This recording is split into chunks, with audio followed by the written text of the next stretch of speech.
Somewhere beneath the floor of your bathroom right now, a pipe is quietly doing something you never have to think about.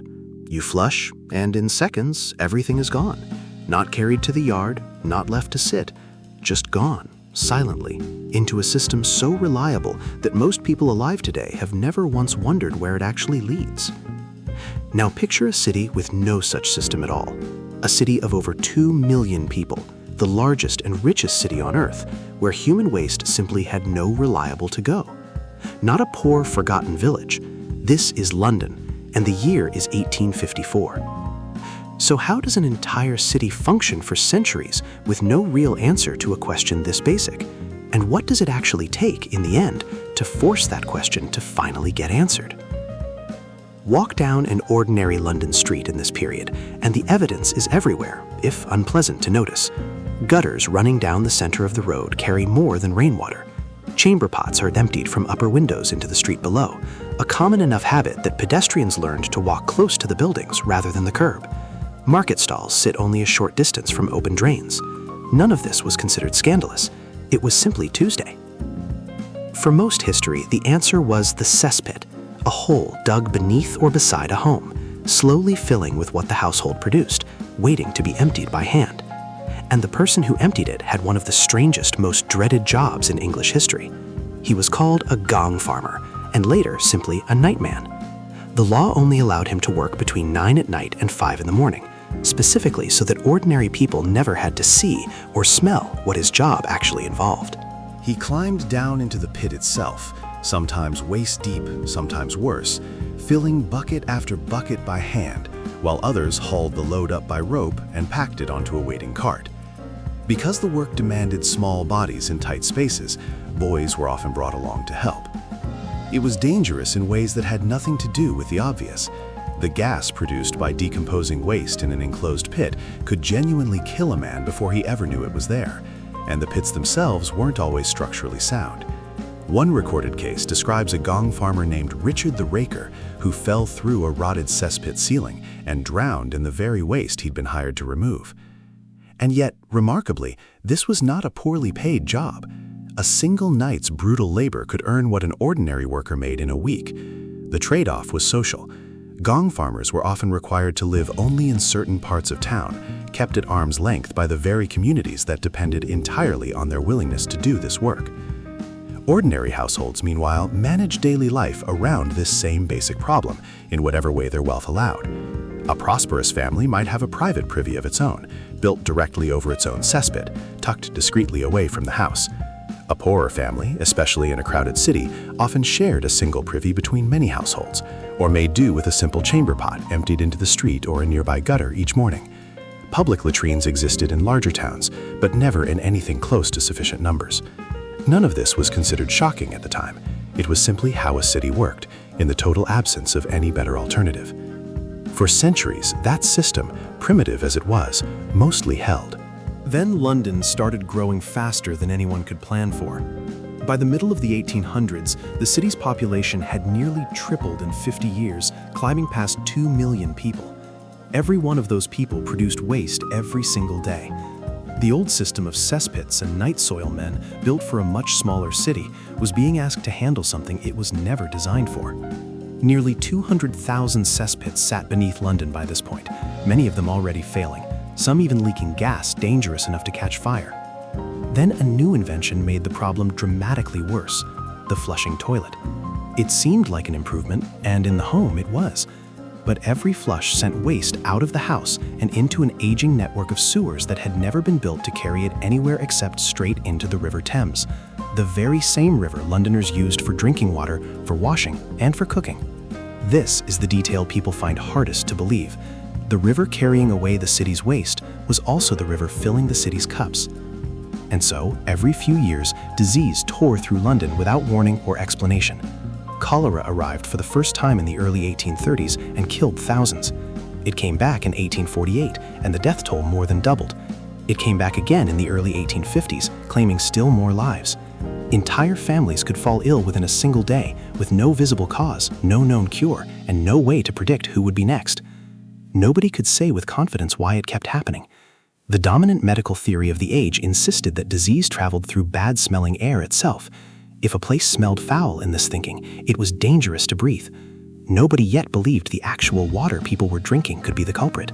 A few years before the worst of it, a well-respected scientist named Michael Faraday had taken a boat trip along the Thames simply to see its condition for himself. He described dropping small pieces of paper into the water to test how far down he could still see them, and watched them disappear the instant they touched the surface. He wrote to the newspapers about what he'd witnessed, warning that the river itself had become a genuine danger. Almost nobody in a position to act did anything about it. In 1854, in a crowded, subdivided neighborhood called Soho, cholera struck again, and within just 10 days, hundreds of people were dead. Soho at the time was a district that had once been fashionable, now packed with cheap, subdivided tenement rooms, where close to half the households drained their household waste directly into cesspools beneath or beside their own homes. A local physician named John Snow had a different theory, one almost nobody around him believed. He didn't think the smell was the problem. He suspected the water. Snow spent days walking the neighborhood, going door to door, tracing exactly where each victim had gotten their drinking water. A clear pattern started to emerge. Case after case led back to a single public water pump on Broad Street. And just as tellingly, workers at a nearby brewery who drank from their own private supply instead of the public pump had been almost entirely spared. Snow brought his findings to local officials and asked for one simple thing: remove the handle from the Broad Street pump so nobody could draw water from it anymore. The officials were doubtful. Nothing about his theory matched what they believed about how disease spread, but they agreed to humor him. The handle came off. And the outbreak, already beginning to ease on its own, continued to fade in the days that followed. It wasn't proof, not by the standards of the time. Most of the medical establishment still weren't convinced. It would take years, and eventually the work of other scientists entirely, before germ theory was accepted and the true cause of cholera was formally identified. But Snow's door-to-door investigation and that one removed pump handle quietly marked one of the first times anyone had used evidence, rather than assumption, to trace exactly how a disease actually moved through a city. 4 years later, the city itself finally forced the issue, in a way no theory ever could. The summer of 1858 turned brutally hot, and the Thames, already thick with decades of waste, began to bake in the sun. Temperatures climbed past 90 degrees in the shade for weeks on end, and as the river dropped lower than anyone had seen it, the waste that normally stayed hidden beneath the surface was left exposed along the banks, cooking in direct sunlight. One contemporary observer described deposits along the riverbank more than 6 feet deep. The smell became so overwhelming that curtains inside the Houses of Parliament, sitting directly on the riverbank, were soaked in chemical lime just to make the building bearable to sit in. Workers dumped hundreds of tons of lime directly into the river itself, hoping to break down the smell at its source. Queen Victoria herself reportedly tried to take a pleasure cruise on the river and turned back within minutes.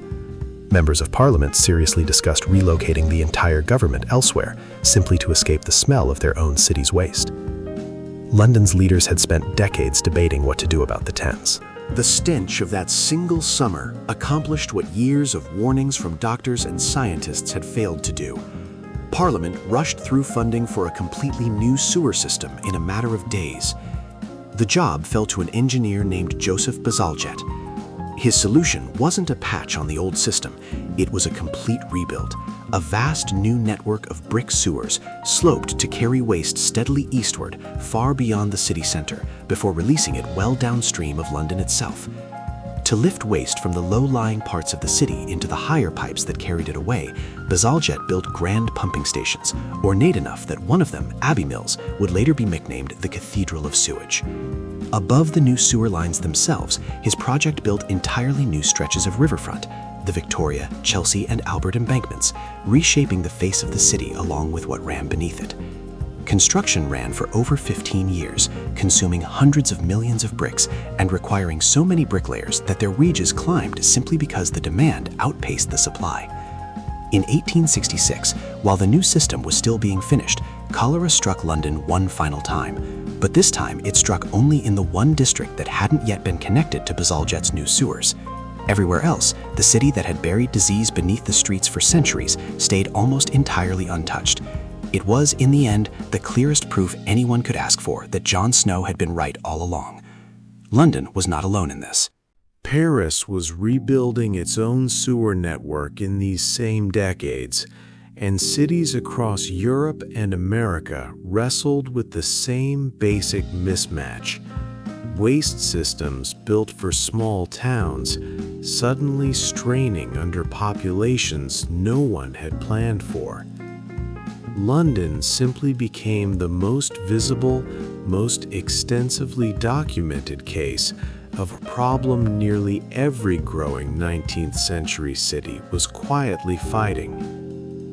Within a generation, an ancient, dangerous, deeply human profession disappeared almost entirely. Nobody needed to climb into a cesspit at night anymore. Nobody needed a gong farmer or a nightman or his cart. The job that had quietly protected cities for centuries and killed some of the men who performed it was simply no longer necessary. So the next time you flush and everything disappears in an instant, remember what that ordinary moment actually replaced. It replaced a river so foul it nearly emptied Parliament. It replaced a doctor going door to door with nothing but curiosity and a notebook, trying to prove something almost nobody believed. And it replaced men who once climbed into the dark by hand at night simply because someone always had to. We stopped noticing the moment we stopped needing to be afraid. And that, quietly, is the whole story of progress. It doesn't announce itself. It just makes the danger disappear so completely that we forget it was ever there at all.